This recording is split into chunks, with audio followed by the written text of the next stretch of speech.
Hi, I'm Brian, and that's David, and we're together at Japandroids. From everything I know about everyone who's ever been to South by Southwest, this is the least weird it's ever been.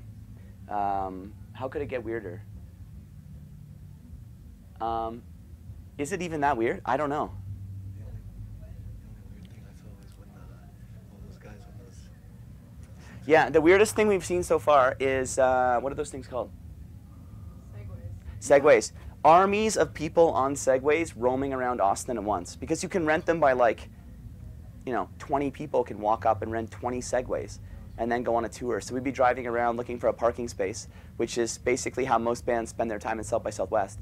And there'll be 20 people whizzing by you all on fucking Segways. And you're just kind of like, you feel like you're in Minority Report or Demolition Man. Or like you feel like you're in some sort of future society, except that you're really poor and you can't afford to be a part of the future society. You have to ride around in a gasoline-burning van instead of a Segway, I guess. So that's the weirdest thing I've seen.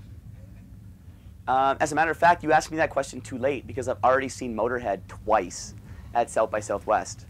So yeah, so like we saw Motorhead the first night we got in, and you kind of leave the show with this like, it's a bittersweet feeling because you're really happy because you just saw like Lemmy and Motorhead play this crazy show, but at the same time you're kind of like, you feel like your band is a lot more irrelevant.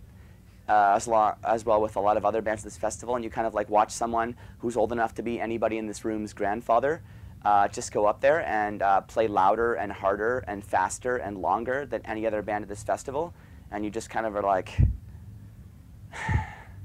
just kind of realize how childish you really are and how young you are and how, just you don't know fuck all about rock and roll, and you just watch it, and both of us are just sitting there like, oh my God, like it was just unbelievable. I had to go. I went 2 nights in a row. I could not go. So it was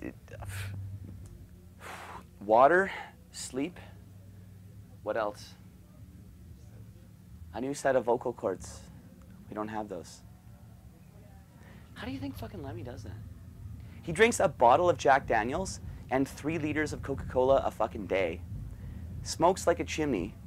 And still goes out there and sings for an hour and a half, 2 hours straight every fucking night. Superman. It's not human. Not human.